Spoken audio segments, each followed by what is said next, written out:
Welcome to Wealth Hub, a channel about personal finance and building wealth. In today's video, we will be discussing financial goals and how to set them.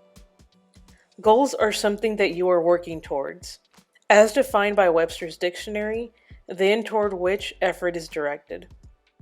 Goals are set to guide you down a path to an end where you want to be. Money goals lead you to the destination you dream of.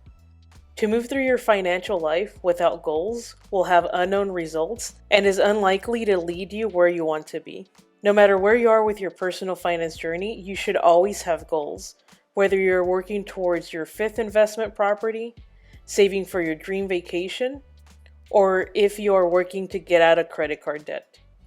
Setting goals will allow you to prioritize your efforts and make the most of your money. The first step is to determine what your goals are. What is it that you are working towards? As you think of these goals, it is important to have goals of different time frames. You should have some short-term goals and some longer-term goals. This way you see the results of your hard work and dedication and can stay motivated on your journey to reach your longer-term goals. Specifically, you want to break up your long-term goals into smaller goals that you can more easily tackle. It will help you navigate your way to the final goal. Thinking of the goal is the first step. Sit down with a cup of coffee or cup of tea and think about where you want to be in the next year, in the next 5 years. Look at concerns that you have that you need to address. Anything financial related that keeps you up at night. If you're in a relationship, be sure to do this with your partner. You both should be on the same page. Once you have the ideas in place of what your goals are, it's time to write them down. When you're writing down your goals, you should make them SMART goals and not just the final destination. SMART stands for specific, measurable, achievable, relevant, and time-bound. Start by being specific. You want to address the 5 W's: who, what, when, where, and why. Being specific will help make everything more real and tangible and also put things into perspective. It is more difficult to be motivated to a goal that is, I want to become a millionaire. You should be asking yourself, why do you want to become a millionaire? What is motivating you to reach this goal? It is much more motivating if your goal is to build generational wealth with a target on the dollar amount you're reaching and by a certain age. Or if your goal is to reach financial freedom. Again, be specific with the amount of money and by what age. Both of these goals have a good starting place. They say who, what, and why. This is important because it will help you reach your goals. For example, if you are making a big financial decision for something you want, you will be deciding between the want and reaching financial freedom, for example. If written less specific, the decision between the want and an abstract millionaire concept can be less motivating. You also want the goal to be measurable. You want to be able to work and make progress on something tangible and be able to see progress.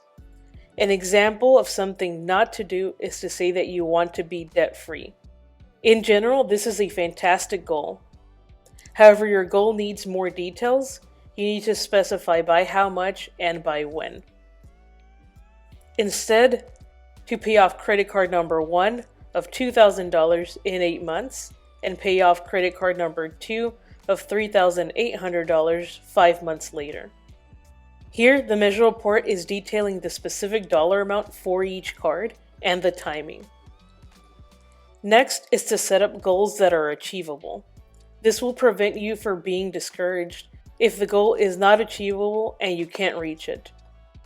I honestly think that you can reach any financial goal that you dream. However, the goal must be achievable and within your means.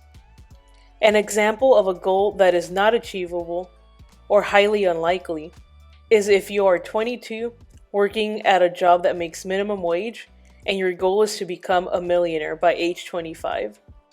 It is clear that you want to build wealth, but a better angle to this goal would be to put in intermediate goals. For example, to increase your income by a certain amount and by a certain date. Or add a second goal of creating another income stream by age 23, and so on. Make the goals the steps you are going to take in order to reach your dream to become a millionaire, not become a millionaire itself. This is a much better strategy and breaks down the big goal into more attainable, smaller goals.